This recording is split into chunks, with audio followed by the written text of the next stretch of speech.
Welcome to Dingers and Dashers. My name is Josh alongside my co-host Adam.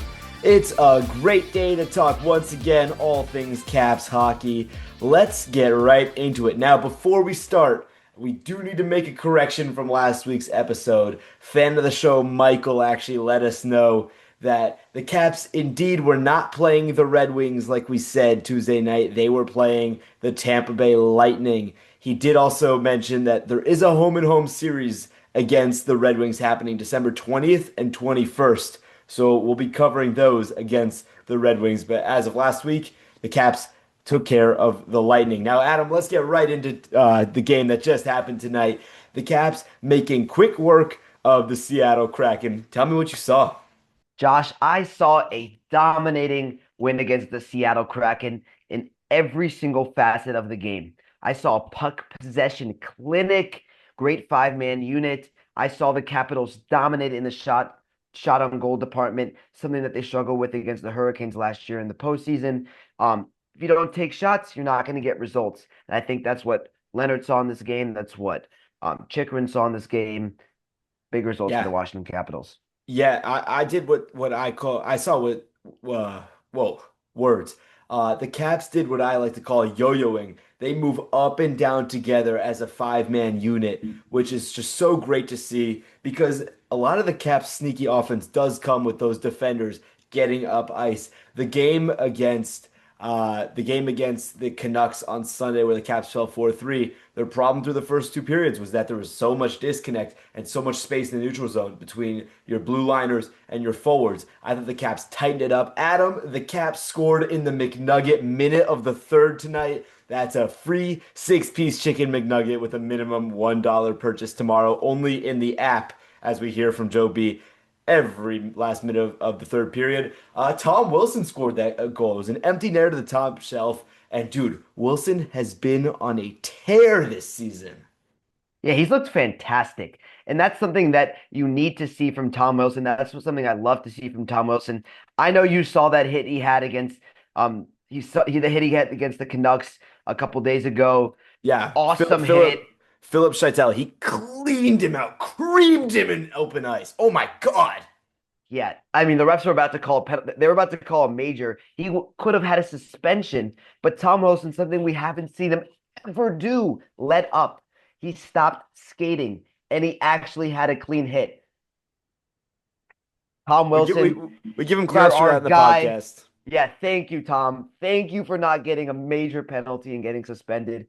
Keep going with it. Keep scoring goals. Keep doing your thing. Keep getting hits. But stay out of that penalty box, Tom, for Yeah, now. man, it's a genuine concern. Wilson has been suspended 6 times in his career. Lengthy suspensions in there as well. But Wilson's really turned into a different player over the last couple of years. He's really putting that complete physicality aside. Trust me, he's still physical. He is still laying big hits and scoring big goals and using his body in there. But he's turned from, as a lot of people saw him, as kind of an aggressive. A comparison I'll make is Matt Rempe on the Rangers. I think it's pretty clear to everyone that Matt Rempe is here to be physical and to ruin players' nights. Not out dangling them or outplaying them, but literally hurting them. And Wilson used to serve in that kind of role for the Caps, but as he's stepped up and as I think he'll be the future captain of the Washington Capitals, he's producing, he's staying out of the penalty box. He's taken one minor penalty this season. He has 4 goals, 6 assists, and 17 shots through the first 7 games. Yeah, I think he finally realized that scoring goals is more fun than being that Rempe kind of player, being that guy nobody likes. I know he still likes that player. I know he still is that player because I know every single buddy hates him. But Tom Wilson, you're our guy. You're a fan favorite on our podcast. We know our fans love you and we love you, buddy. Yeah, you definitely don't want to be Matt Rempe type. I might be still holding on to a little bit of animosity from the playoffs 2 years ago, although the Caps did completely sweep the Rangers in the season series last year. Thank you. But Matt Rempe is a player who gets benched for the entire third period in close games, at least 2 years ago. That's the kind of player where it shows you he doesn't really add substance to the team. Okay, we need to stop hating on Matt Rempe here. He hasn't done anything to us recently. Still remembering some things from the playoffs 2 years ago. It was a milestone night in DC. Jason Serbis, the Caps head athletic trainer, He was serving his 2,000th career game. Props to Jason and Sir Brandon B. Serby and Brandon Duhaime playing in his 300th game. Adam, did you know that Brandon Duhaime actually has a YouTube channel? Did you know that? I did not. Dewey has a YouTube channel, huh? So I learned this from Alexa Landestoy in the Caps post game live tonight, alongside Alan May. Yeah, it's called Diving with Dewey. It has 800 something subscribers. He's posted one short, but it's basically him it's GoPro footage of him spearfishing in Florida Keys. He posted the first video. It got 4.2 thousand views. Wow. Um, yeah, Yeah, Dewey, we'd love to have you on the podcast, fellow YouTuber out there. Please come to our podcast. We'd love to talk about spearfishing, anything you'd like. Yeah, Brand Duhaime, you're welcome here. he understands the grind. Yeah, hopefully we can get a little collaboration. Drop a like if you'd like to see us work with Brandon Duhaime because I think once we really take off on this podcast, anything is possible. Chikrin, we're gonna watch for him because he's at 99 career goals. It could be a milestone night for him as well, very, very soon. Speaking of Chikrin, man, I mean, he scored again today. Can this guy be stopped in DC? Yeah, but I don't think he can be stopped. Jacob Chikrin is a dominating force. He's an offensive specimen on the defensive line. Jacob Chikrin always hopping in the pressure, always trying to make something happen in the offensive zone. I love what I'm seeing from him as Carlson took a slap shot in the game prior, where he comes in and he's the one screening, and John Carlson gets that game-winning goal. I mean, no, John Carlson, sorry, not game-winning goal. We actually lost that game, but he gets the third goal, makes it a one goal game. But Jacob Chikrin, yeah, keep doing what you're doing, keep getting pressure. I love what he's doing. He's also a great defensive guy, and he made it. He had a nice board battle in the corner. Josh, you want to talk a little bit more about that? Yeah, the Caps did they for the first two periods they completely sealed their blue line, didn't really let any high danger chances come in. I'm pretty sure the Kraken had 7 shots through the first majority of the game. It might have been through the first two periods. The third period, the Caps they started to lose the edge a little bit there. They were lucky enough to hang on and win. A lot of that to do with Logan Thompson's timely stops. But yeah, Chikrin, he's going with a guy in the corner. There's a Kraken player completely unmarked in the slot area. A nice sneaky pass back to him. Wait a minute, didn't get back to him. Chikrin makes a great play, batting that puck out of the air with the thin blade of his stick. I'm impressed. I love what I'm seeing from Chicky. What do you have? What Adam, are you eating cereal right now, bro? Yeah, make sure to chew and swallow. I sure am, Josh. The new Justin Jefferson brand cereal, cinnamon toast crunch, strawberry lemon Cheerio collab. Oh gosh. Justin Jefferson, the General Mills brand. Um, yeah, Josh, I had to give it a try. One more bite here. One more bite. I do have to ask, there's some other cereal that we like to talk about here on the podcast. Oh yeah, Ovi's Great Crunch. Is it better? It can't be. It's not better than Ovi's Great Crunch. It's not, Josh. I It love me some has Obi's Great Crunch. It is incredible. Go get yourself some Obi's Great Crunch. This stuff right here, these Justin Jefferson cereal brand, it is disgusting. It's way too sweet for me. Also, in all seriousness, I would actually give this a 4.5 out of 10. It is just way too sweet. The strawberry lemon, the cinnamon toast crunch, it's too much for my taste buds. I'm gonna finish the cereal because I love me some cereal after the podcast, but yeah, it's too sweet for me. Go try yourself some Obi's Great Crunch. Go give Giant a little you can find it only in your Giant location. Um, but yeah, Obi's Great Crunch is better than this stuff. all right. We've covered the cereal talk for today. Pierre-Luc Dubois, unfortunately, has now missed 4 games dealing with a lower body injury. He's on the injured reserve. At this point, he is eligible to return whenever seeing fit. He did skate at recent practices wearing a non-contact jersey, but although we miss Pierre-Luc Dubois, it's going to allow us to see a little bit more from the young guns on this team. Ethen, Frank, Hendrix, Lapierre, Sonny Milano, Justin Sordith. The four of them are kind of jockeying for position right now. There seems to be 3 spots open for 4 players, and it's a little bit of a revolving door right now. Who's going to get the minutes? Who's going to make that big play? Um, so tonight Milano was actually scratched. I It's tough. These guys are being forced to prove themselves while getting incredibly limited playing time. Spencer Carberry knows this and he understands this. And this was something we talked about a lot last year too. It's tough for Sonny Milano to go out there and show what he can do when he's given really small samples and he's benched for the entire third period pretty much in that close comeback effort. How do you think, Adam, that the Caps can kind of combat this and maybe without giving them all the ice time, how can they give them ample opportunity to succeed? Yeah, Josh, I agree. I think it's really tough as a coach, pick at the beginning of the season, um, dictating which guy should play when, because you really want to ride the hot hand because it's not all about development. You want to win games and you want to win these regular season games. So I think it's about riding the hot hand. But I'd like to see a little bit more of I want this guy playing 3 games in a row, maybe and then another guy playing the next 3 games in a row if Pierre-Luc Dubois is hurt for 6 games. I think it's more balancing, getting these guys a little bit of a rhythm, and then you take them out because I think you want to see what they are once they get into a habit, and that's the biggest thing. A habit is where these guys perform the best, and not on a 1 game stretch. That's true. Especially this year, it's even bigger. Obviously, when Pierre-Luc Dubois comes off the injured reserve, there's going to be one too many player on this Capitals roster. And it could be Dylan McIlrath who maybe gets sent down, but I'd like to see him maybe get a little bit of time in the NHL. It's likely going to be one of these young guys, Ethen Frank, Hendrix Lapierre, Sonny Milano, who's getting sent down. And it's even tougher because they're going to need to clear waivers. Hendrix Lapierre this season, uh, he can be claimed off of waivers by any team. Last season, that wasn't the case. He was still on his entry level contract. And so that gets us into a little bit of Hendrix Lapierre's personal life here. Adam, Hendrix Lapierre is living with Anthony Beauvillier to start the season. And although it's all fun and games, it is kind of a reminder that can Lapierre even get his own place? Do we know that he's going to be in DC through the end of the season? He's on a 1 year deal. But is he even going to make it to the end of that 1 year? There's so many questions. Yeah, Josh, I don't want to get ahead of ourselves because I mean we're so low into the season right now, but it's going to be fun to watch.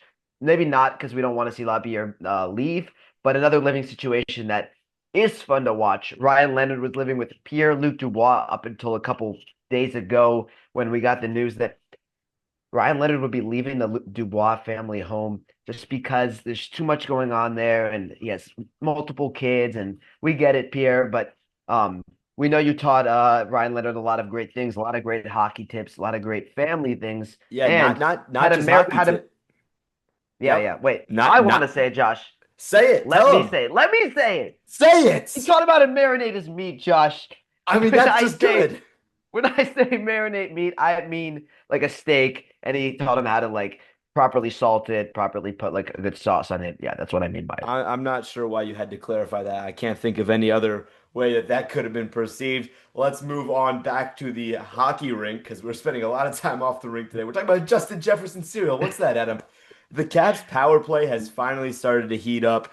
This is now 4 games in a row with a PPG.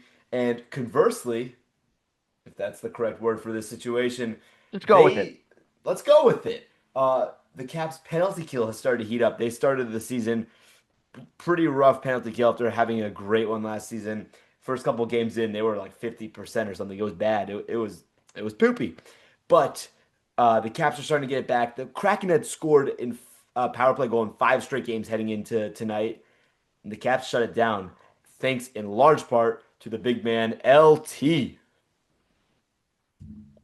Yeah, our goalies are outstanding this year.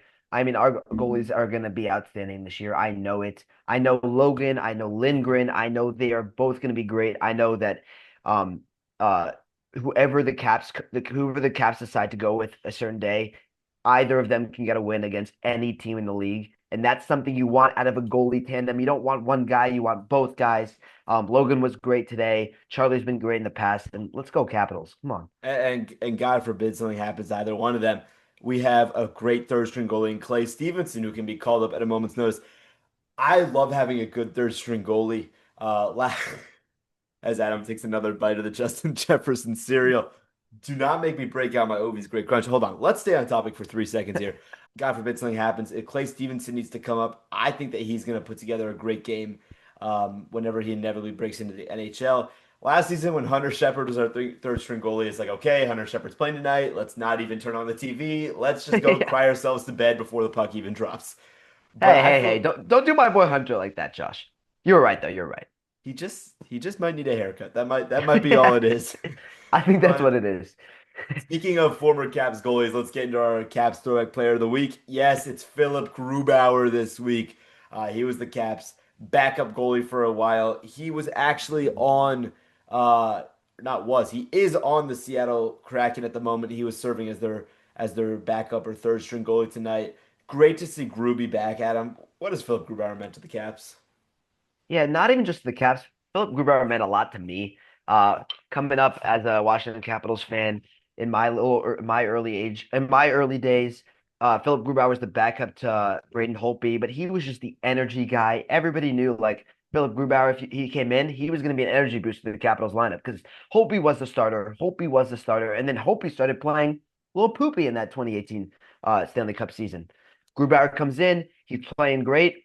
Hope he takes it back. Grubauer's a great backup. I mean, you got the back and forth, and I love Grubauer. I love his energy. I love what he did for the Capitals. And go Philip Grubauer, man. So I had to take a picture of it on the broadcast tonight. The PenFed credit trivia tonight that Joby and Locker do. They told us that Philip Grubauer won his first game with Washington on December 8th, 2013 versus the Rangers. Uh, that's just something to note about Philip Grubauer. We're gonna double up on our Nats throwback player of the week. It's gonna be Max Scherzer again because he's about to go in and pitch in the World Series. First time he's doing that since the 2019 Nats run. Whole nother episode, whole nother can of worms coming out either Thursday or Friday this week about the whole World Series preview because that's gonna be big. Adam, PenFed trivia is also pretty great, isn't it? It's awesome, Josh. That I was a love terrible transition. Josh. I love Ben trivia. I It's love so Joe B and good. Locker. Locker is amazing. He gets it right every time. And Joe B's like, come on, dude. I like Joe B thought he had him this time. He's like, oh no, you got it wrong. And then wait, he checks it. And Locker got it right But every single time. It's But amazing. Locker's not exactly right about everything. He did actually say Alex Ovechkin might score his 999th goal tonight, which would require 101 goals tonight. But when it comes to PenFed trivia, Locker is there. He might misspeak here or there, but he doesn't misspeak when it comes to PenFed trivia. Speaking of trivia, Josh, I have a trivia question for you. Oh boy. Josh, as we know, Tom Wilson scored a McNugget minute goal. Go get yourself some chicken McNuggets at McDonald's. Go do that. Yeah, he scored a McNugget minute goal. Josh, do you know you know who scored the first ever McNugget minute goal for the Washington Capitals on March 25th in 2021? Oh boy. Yeah, it's a little bit of Let's. a throwback here. So the player's not on the team anymore, is what you're saying. No, no, I'll tell you he's on the team. Okay. It's gonna come in the last minute of the first, second, or third period. Let's just say a goal is coming in the last minute of the third period. Either we're scoring at a goal. Or we It was have. sick. It was second period. Ooh, okay. I'm not sure how that alters my approach, but I know that it does. I'm gonna just throw out a name. John Carlson was pumping shots on goal that season. Was it John Carlson? It was John Carlson, Josh. Hey, Congratulations. come You're on. just like Locker. That was pretty impressive. Yeah, John Carlson scored the goal against the New York Islanders with 59 seconds remaining in the Capitals' inaugural McNugget minute promotion game with their McDonald's and NBC little connection promotion thingy majiggy. It's great stuff. We love McNugget minute. We love the energy the Caps announcers bring when they're announcing it. But yeah. Just recapping the rest of the week real quick. The Caps beat the Wild last Friday by a score of 5-1. Adam, the Caps took 45 shots on goal in that game. I love to see that. Ovi scored 898, and Strome is started to finally explode after a couple slower games to start the season. He had 2 goals and 2 assists with 6 shots on goal. On the Sunday, the Caps did fall to the Canucks 4-3. We referenced it earlier, a little bit of a sloppy first 2 periods. A valuable comeback effort falls a little bit short, but Hendrix Lapierre was moved to the wing in that game, and that is the big story. Hendrix Lapierre had a great training camp. Immediately kind of regressed as the season started as the center position. He's so much more comfortable on the wing. He had a great assist to Chikrin. But all that's behind us. None of that matters. Let's talk about what's ahead of us. Adam, let's talk about him. He's the face of the greatest cereal of all time. All jokes Not aside, not this one. not the cereal you are Mm, currently munching on. Yeah, it doesn't look good from here. But it's too sweet. in all seriousness, let's talk about Alex Ovechkin. I don't think that there's any reason to be concerned. I'm just noting observations. He looks a little bit slow out there. I get it. It takes time to get in the season, especially as they're a little bit older. And I know when the standards are so high for someone and they don't meet the very, very high standard right away, it's easier to kind of harp on them. But he looks just a little bit flat-footed and a little bit, I don't want to say unfocused, but he doesn't look entirely focused. Yeah, there's a little bit of concern there when it comes to can Alex Ovechkin be the goal scorer that the Capitals needed? Because he was there last year. He provided a lot of the goals that the Caps needed, but we need other guys to step up. Ovi's going to take a little bit of a step back in goals, but I think he'll still be there overall, and he'll still be one of the top dogs in the team. Yeah, we will definitely be tracking Ovi's career goal count as the season goes on, hoping maybe he gets to 950, maybe a 1 year extension. He's got 1,000 goals by the next season. Getting a little bit ahead of ourselves there. But as much as Ovi maybe hasn't been providing a ton on the score sheet, he's had a couple good assists, but the rest of the team as a core has stepped up big when it matters. You have Tom Wilson, who could very well be the next captain of the Washington Capitals. I would be here for it. You have Chikrin stepping up. You've got guys like Duhaime just making plays, screening. Even Ethen Frank today, he was right there when the Caps scored a goal. He was screening Matt Murray the whole time. And the goaltending tandem is also stepping up in great ways. So as much as maybe you're not getting the production, like that insane production that you might want from Ovi, the Caps as a whole are getting that good production. It's good for first place in the Metro Division. They're tied with like 12 other teams there, but they're there in first as of right now. I think when Ovi gets going this season, the goals are going to come in bunches. How can we get there? And that's what I think that it's going to take a couple games, but when we're there, whew, we're there. Yeah, we sure are, Josh. I am electrified for this Capital season. I try to use a different verb every single podcast when I'm describing my excitement for the Capitals because I'm always excited. I'm always happy to watch the Washington Capitals. So yeah, let's keep it going. Let's definitely keep it going. If you're watching and you want to get your voice heard on the podcast, just as our big fan Michael did, send us an email at dingersandashers@gmail.com. We've actually had a couple fans writing to the show already early. We love to see it. We love to hear from you guys. If you email in, you get a little online certificate welcoming you officially to Dinger Nation as well. So you definitely don't want to miss that. I think that just about brings us to the. Oh, Adam has something to say. Never Yeah, mind. no, I do. I do. Okay. Guys, go check out our Instagram channel. A lot of great stuff going on there. Some exclusive things that will start happening that will not be on any other YouTube or Spotify or anything else. Some exclusive Instagram reels. Go check that out. It's gonna be some great stuff. Yeah, in case you missed it, an ASMR video went up on Instagram and YouTube a couple days It did. ago. A little Adam eating Ovi's Great Crunch, a la ASMR. That was pretty funny. I'm sure you'll find it funny. If you don't believe me, go watch it, drop a like, and then let me know if you find it funny or not. But that will bring us to the end of our show. The Caps' next game is Friday night. You will not want to miss it. They're going to come out scoring, and they're going to kick off that road trip in style. As always, I've been Josh. That's Adam. Thank you so much for tuning in to Dingers and Dashers. We will see you later.